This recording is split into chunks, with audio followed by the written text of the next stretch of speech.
Hey guys, so welcome back to my channel. Today we're going to be talking about 7 strange 70s movies. So, the 1970s brought us some of the greatest movies ever made. The Godfather, Taxi Driver, Star Wars, Clockwork Orange, I could go on. But obviously that's not what we're going to be talking about today. The 70s was also full of anomaly, and one genre that brought us several different flavors of weird was the teen movie. And the reason for this is that teen movies were in a bit of a slump during the 1970s, so the ones that we did get were all over the map. See, teen movies first emerged in the 1950s because this was the first time teenagers were considered their own marketable demographic. The movies of the 50s really attempted to relate to and portray contemporary societal issues like the jump in juvenile delinquency. Films like Rebel Without a Cause and Blackboard Jungle. By the 60s, the genre was becoming totally oversaturated. Not to mention the tonal difference. Now, teen movies were a lot more carefree and often dumbed down. Beach movies and party movies had that Disney Channel quality to them, where everybody has lots of money and no real problems. James Dean was replaced with Annette Funicello.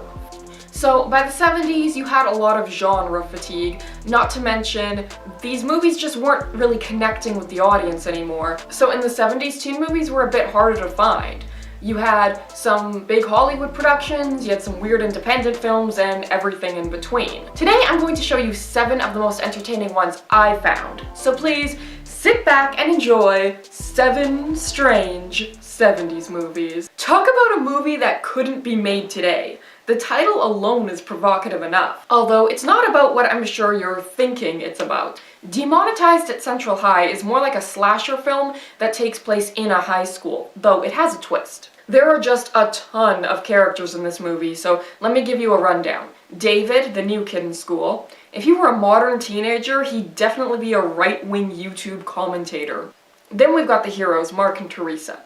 Teresa is ready to cheat on Mark like the second she meets David. A group of bullies in their 30s, the deaf kid, the hippie, the bimbo, the feminist, the fat kid, I mean, is he fat? The poor kid, the himbo. David arrives at the school and is disgusted by this gaggle of bullies and the fact that nobody will stand up to them. His friend, Mark, hangs out with the bullies in order to shield himself. And these bullies basically run the school. Like, they threaten a kid with a knife in gym class, they throw books at the deaf kid. Like, are there any teachers in this school? Apparently not. So David decides, you know what, they gotta die. And to be fair, these bullies are pretty over-the-top evil. The ways in which David kills them off are just fantastic. He sabotages one's hang glider, and he hang glides into the power lines. The other bully is a diver, so David finds this note that's up on the bulletin board about the pool being closed for cleaning. Now, if this were a public notice, this would make a lot more sense, but the note is specifically addressed to Craig. If this message is just for Craig, wouldn't it have been delivered directly to him? But why would the message be only for Craig anyways? Whatever, so he takes down the note and turns off the lights.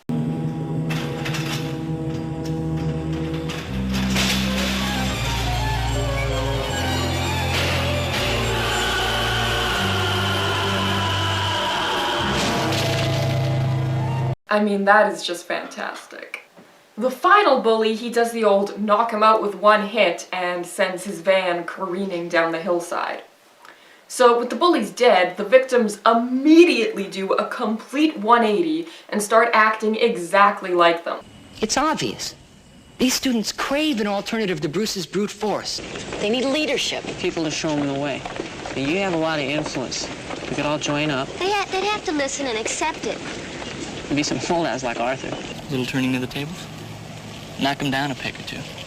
Every single one becomes power-hungry almost instantly, and they even echo back the bully's words from earlier in the movie. I hate those two. Couple of well, all they need is a good I still say all he needs is a good The feminist girl's turn is pretty funny. Taking any joyrides lately, Your Majesty? Still trailed by his faithful concubine. Ignore it. Ignore this. So David's like, well, guess I gotta kill these guys now too. He just blows them all up, except for the deaf kid. His death I honestly don't even understand.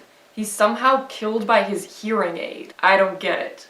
Maybe it electrocuted him? I'm not sure. With the bullies, it made sense why David would be driven to kill them. Plenty of time is dedicated to showing them being awful. But the other kids really don't even do anything besides say a few mean things. You know how some actors can just portray a psychopathic killer in a way that's just spine-chilling? Who do you think you are? Just a madman. Probably the most unjustified kill in the whole movie is Spoony and the two girls. They just wanted to go off and seclude themselves in the bush, but nope, dead. David then attempts to bomb the school dance, I guess deciding the entire student population is irredeemable. Teresa and Mark show up and refuse to leave, knowing he won't go through with it because he's in love with Teresa.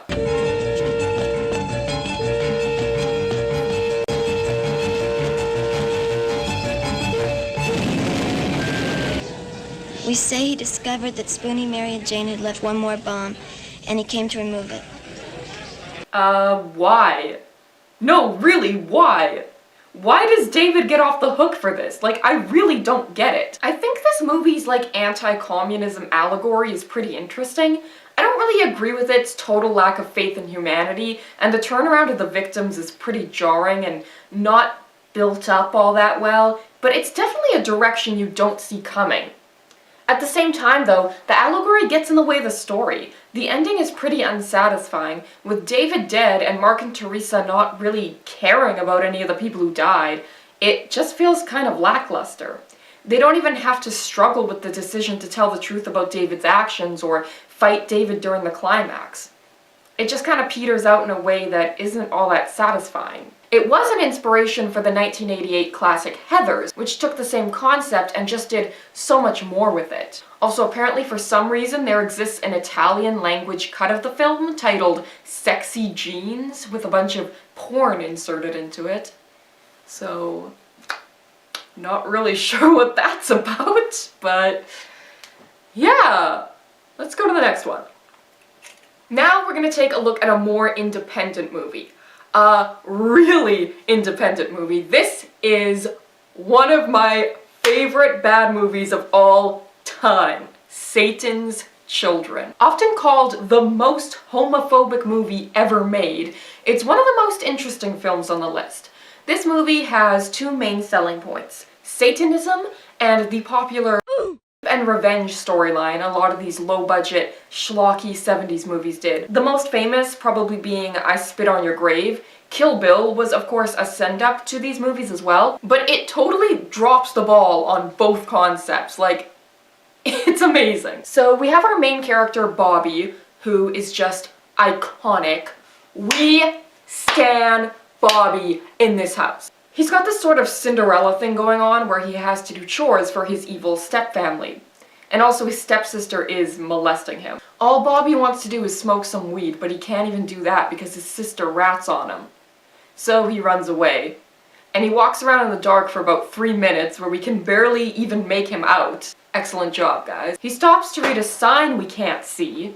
And eventually he stops in at a diner and meets another pervert. But luckily this nice gentleman scares him off and invites Bobby back to his place. And guess what happens next? Guess. I'll give you a second. He turns out to be a pervert. Yeah. Well, I did tell you what genre this movie was. So based on that, I'm sure you can guess what happens next.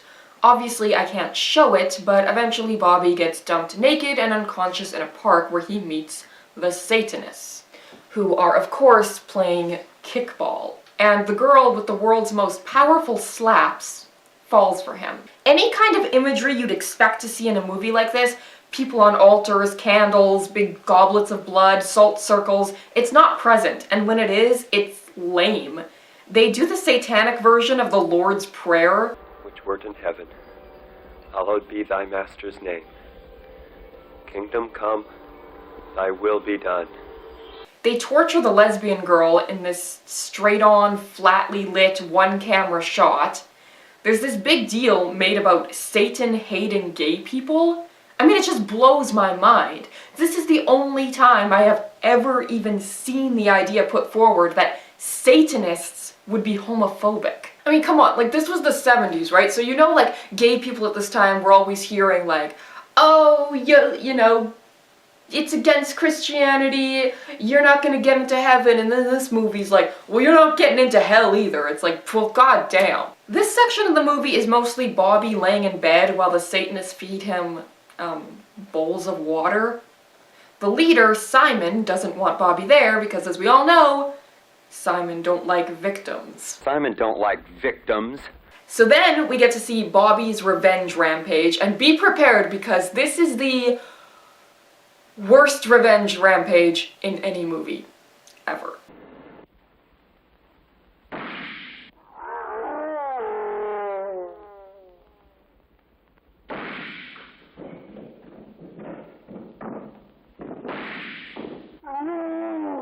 Pretty lame, Millhouse. Yeah, why show anything interesting? Why see their faces or have Bobby, I don't know, talk to them? There's no badass shots of Bobby shooting them or any shots of the bad guys showing any kind of fear or regret or begging for mercy. They just did it the least satisfying way they possibly could. And of course I have to point out that you can clearly see the strings pulling the guys backwards.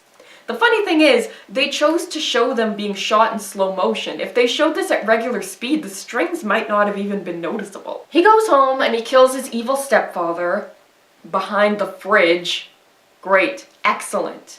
The only revenge that's actually drawn out is the stepsisters, and some of you might be thinking, wow, what a progressive movie, taking such a bold stance against female predators. No. There's a simple reason this is done this way. So they could get the image of a scantily clad girl up on a crucifix. The thing about this movie is that, you know, it's about Satanism and revenge, but it's just boring for most of it. They don't show much Satanism and they don't show much revenge. I still really like it though. Stephen White, who plays Bobby, did a really good job. He's definitely a character you can empathize with and would want to follow. He's got personality, that's for sure. Go to hell! Go to hell! Go to Jesus! H. Christ! Hell! And that kind of makes the ending even more unsatisfying. You want to see him kill all these people, but then he does it and it's like, okay, what a letdown. The scenes dealing with Bobby's assault are surprisingly effective. The best scene in the entire movie is when Simon taunts him over it. I'm willing to give Satan my soul right now.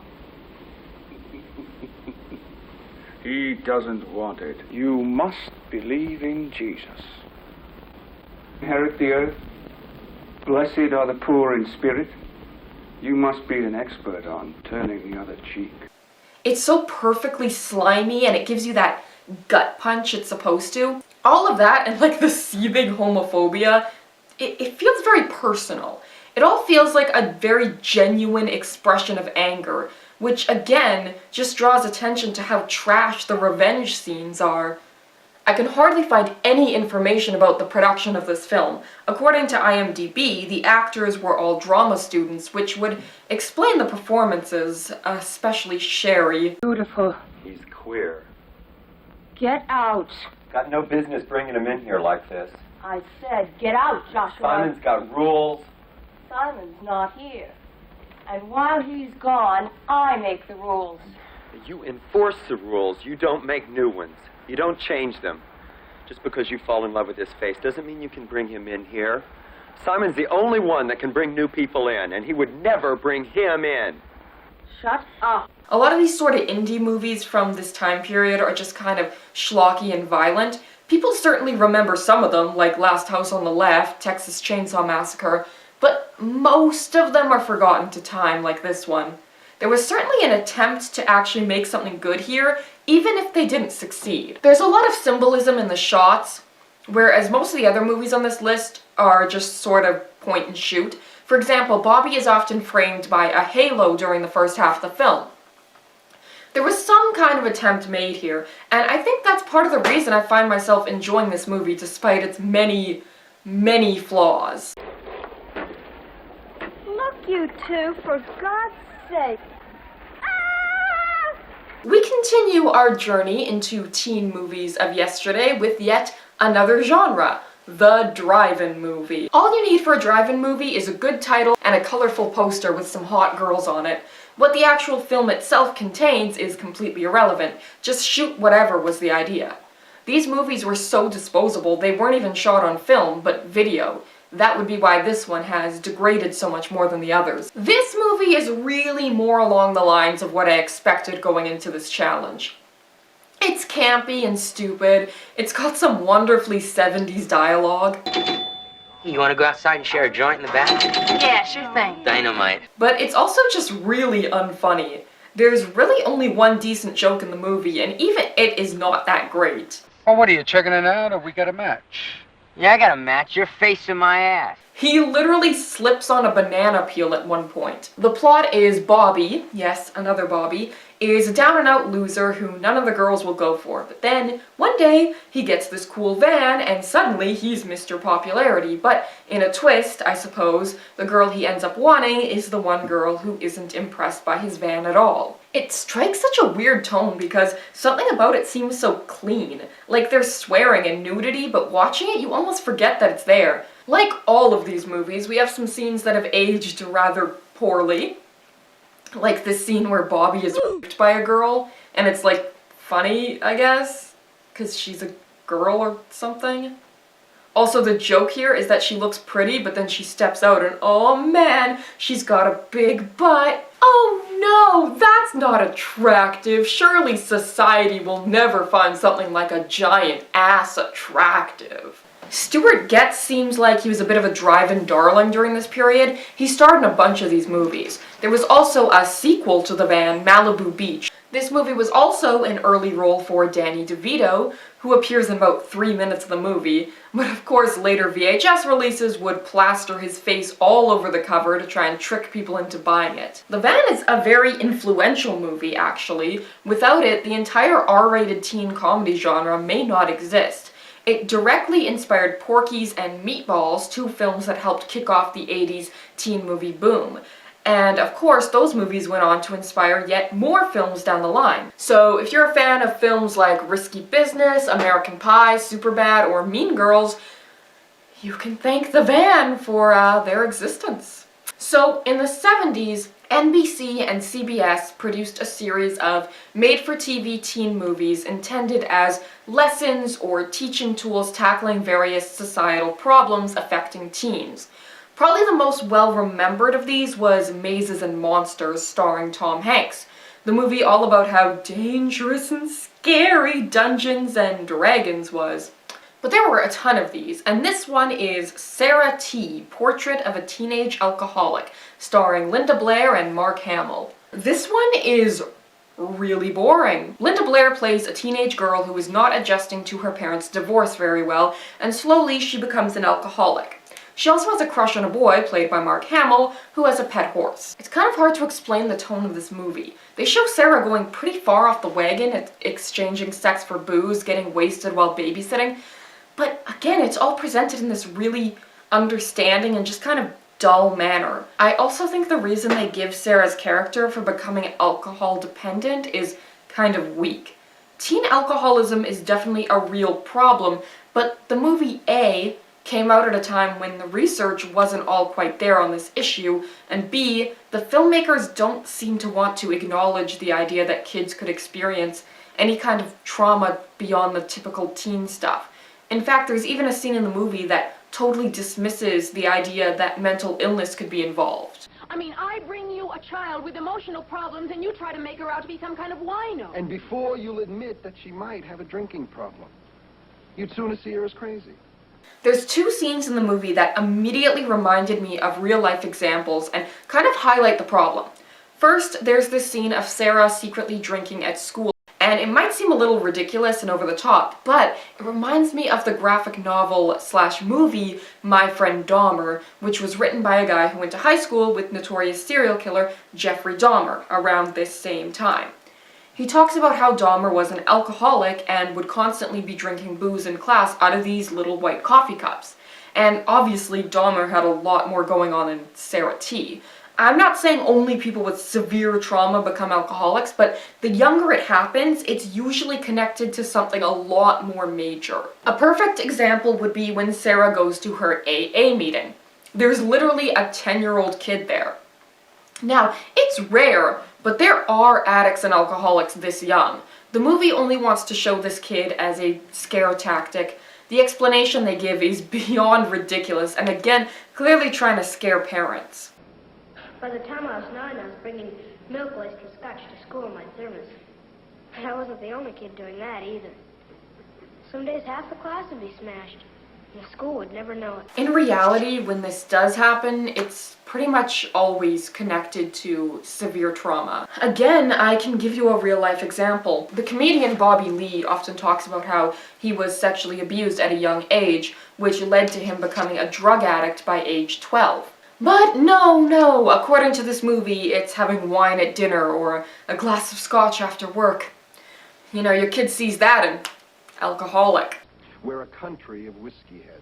Sarah gets permission to drink every time she sees you and your husband hoist that old 5 o'clock pick-me-up. The best part of this movie, though, is the ending. Sarah gets so drunk that she steals Mark Hamill's horse, rides it into traffic, and kills it.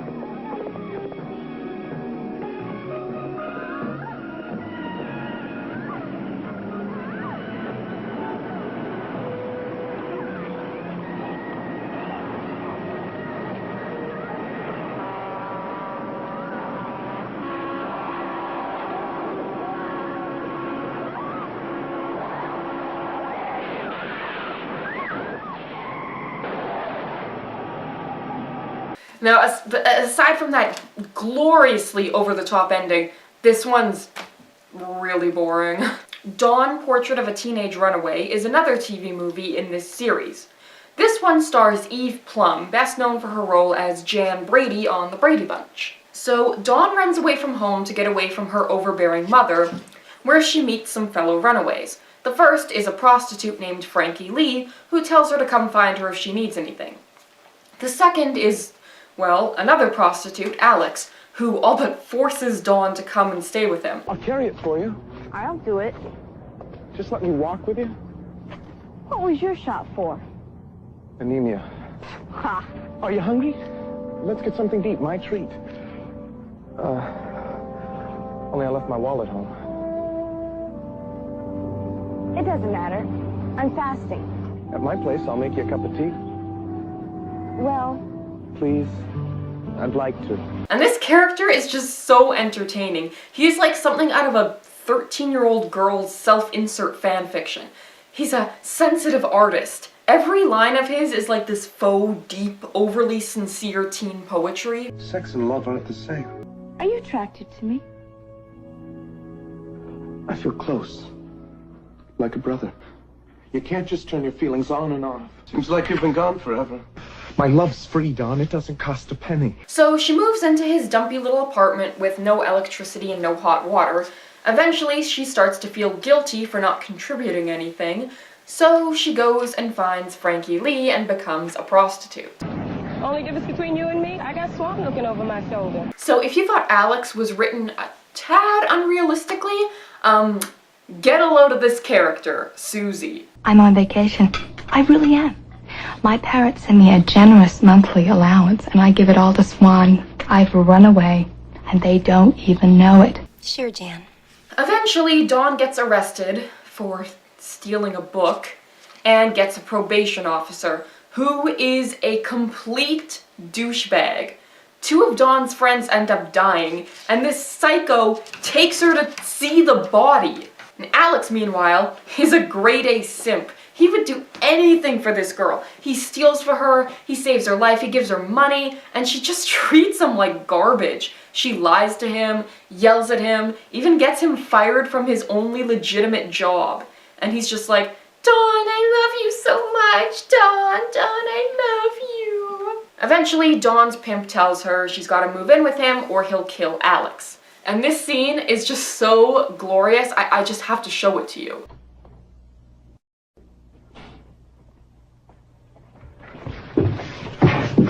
How many times are you going to run out on me? Let me go! Did it mean so little to you? What was I? Just another guy to trick? I want to know. Alex, he'll kill you. It's you. You're killing me. Why can't you trust me? You used to trust me. What do I have to do? What was that? My pay? My love's free, Dawn. It doesn't cost a penny. That was love I gave you, not sex. Get out of here, please. Yeah, why? Because of him? You think I'm afraid of him? Give up on me. I thought I knew you. You were wrong. All I wanted from you was a bed and food. I used you. I'm Swan's girl, not yours. You tell me that what happened meant nothing to you, and I'll walk out for good. But the truth, say it. Answer the boy, Dawn. It was nothing, Alex.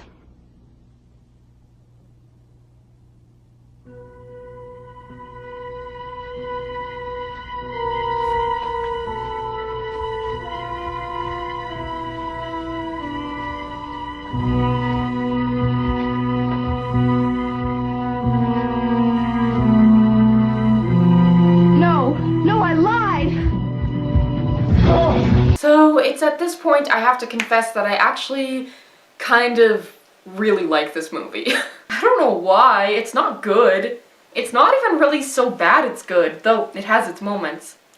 I think, like Satan's Children, I like the concept of the movie, just not really how it's executed. But there's also just something that's kind of endearing about the fact that Dawn and Alex are like these street kids, but they're also like 100% straight edge. And can you believe this was the same director who did Grease? Well, practice makes perfect, I suppose. He also did The Boy in the Plastic Bubble? What the hell is this? But when this movie came out, it was actually quite popular. So popular that it got a sequel. Alexander, The Other Side of Dawn is of course the follow-up that focuses on Alex. This is also the only explicitly pro-gay movie on this list. Unfortunately, it botches the message so bad that it's actually way more homophobic than Satan's Children. So we see Alex's backstory. He's from a farm in Oklahoma and he just wants to be a sensitive artist, and his dad's like, "God damn it, no son of mine's gonna be no artist, get the hell out, boy," and he kicks him out. Yes, it's really that cliche. He goes to Hollywood, but he can't get a job because he's only 15.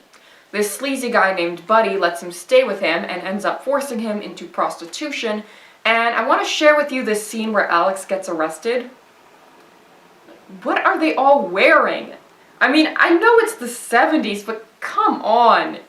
This is a bit much. So this is where Alex meets the mouthpiece of the movie. If you haven't noticed, Dawn's parole officer, Sarah's therapist, and now this guy all serve the same purpose. They are here to spout the message of the movie and the facts. You know, facts. This character is horrible.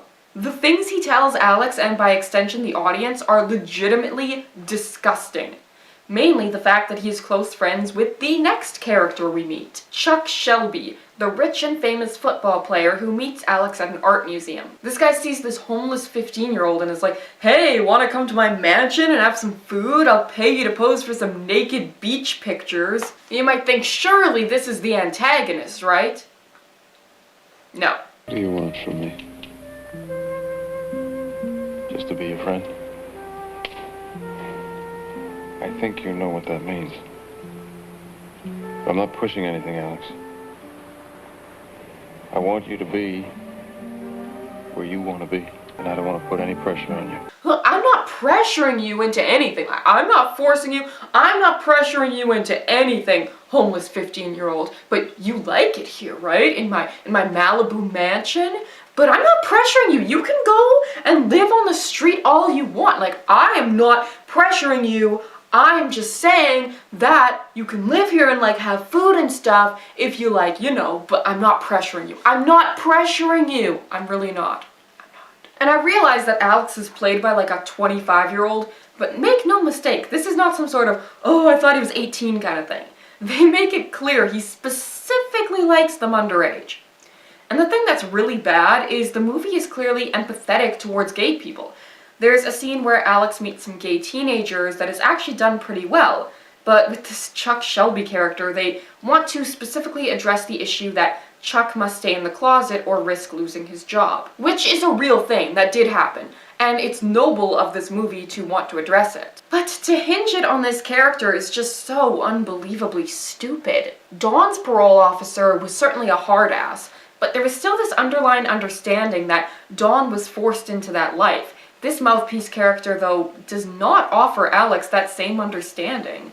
He goes so far as to insinuate that Alex is the one taking advantage of Chuck. How's your girlfriend, Dawn? Chuck, does he know about her yet? You know, look, Ray, he's happy with the arrangement. Oh, I could see that. I could see how happy he was tonight. I mean, what is with you? What is all this hostility? I mean, why are you so upset about this surfer kid? You're just hustling Chuck, aren't you? You are hustling him, aren't you?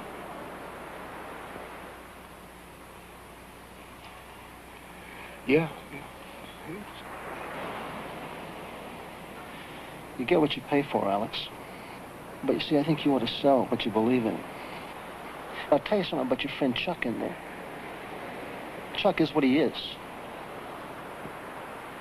But he's not a hustler.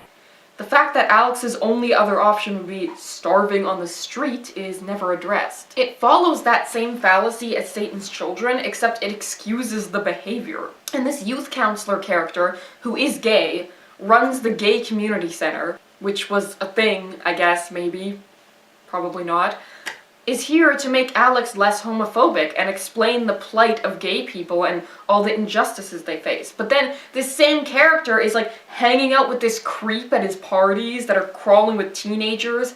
And the worst part is this. He hears Chuck ask Alex to go and pick up some drugs for him. Do you think he, I don't know, tells Alex not to? No. He asks to catch a ride with him. You can go to this address in West Hollywood and pick up some goodies. The guy's name is Clive. Take your time. Don't speed. Hey, listen, Alex, if you're going into town, how about me riding with... Alex, of course, gets busted for this, and this raging douchebag won't even vouch for him. It's fine, though, because Alex gets out of it by making a speech about making his own decisions, and he goes off to marry Dawn. This movie is horrible. And unlike the last two, it probably did some real-world damage when it came out. Also, unlike the first one, it's really boring. A lot of the scenes are pretty agonizing to try and get through. Come on, they can't eat pasta forever. Also, check out this VHS release. Like, who the hell are these people? Yeah, this is an accurate representation of the movie. Okay, one more. This one is Over the Edge. I picked this one based on the poster alone. I mean, look at it. Watch out for children. Ooh, I thought this was gonna be some campy, ridiculous... Nope. It's actually a really, really good film. In fact, it's probably become one of my favorite films of all time. The plot is pretty simple. It's these kids living in a planned community that's sort of this adult paradise with no consideration given to them. They're ignored and not given anything to do. A bowling alley and a movie theater were supposed to be built, but never were, so they turned to other forms of entertainment. That stuff I took. It was supposed to be speed, but I think it was acid. The adults just sort of see them as a problem, and they're dehumanized and marginalized in their own community until they eventually turn on the adults and riot. The first thing you'll probably notice that sets this movie apart is that the teenagers actually look like teenagers. It's this very slice-of-life, dialogue-heavy movie. At the time, it was compared a lot to Rebel Without a Cause, kind of hearkening back to that realism and authenticity of the 50s teen movies. It also addresses the issue of juvenile delinquency in a similarly empathetic way. What it reminds me of the most, though, is a later film, the 1995 movie Kids, which was also very authentic and also used very age-appropriate actors to accentuate the subject matter. This was Matt Dillon's first role. One of Kurt Cobain's favorite movies. Look, I don't want to give too much away. Like, I don't want to talk too much about this one because I really think people should just go and watch it, especially if you are interested in the 1970s. It's a great little window into the time period. The fashion and the slang and all of that stuff. Now, of course, there were other teen movies in the 70s. but I'm not here to cover all of them. I just wanted to give you a little taste of some of the different ones you might have seen around that time. What followed in the 1980s was a huge boom in teen movies. A lot of the most remembered films of that decade, and a lot of the greatest movies ever made, are 80s teen movies. And it was really necessary for this lull and therefore experimentation to take place in order for that to happen. So, I want you all to tell me in the comment section which of our 70s teen movie protagonists did you relate to the most? Was it David, Bobby, the other Bobby, Sarah, Dawn, Alex, or Carl? Thank you guys so much for watching this video, and if you like this video, please subscribe to my channel. I do videos or streams every single Saturday. Yeah, I hope you like this video, and yeah, peace out.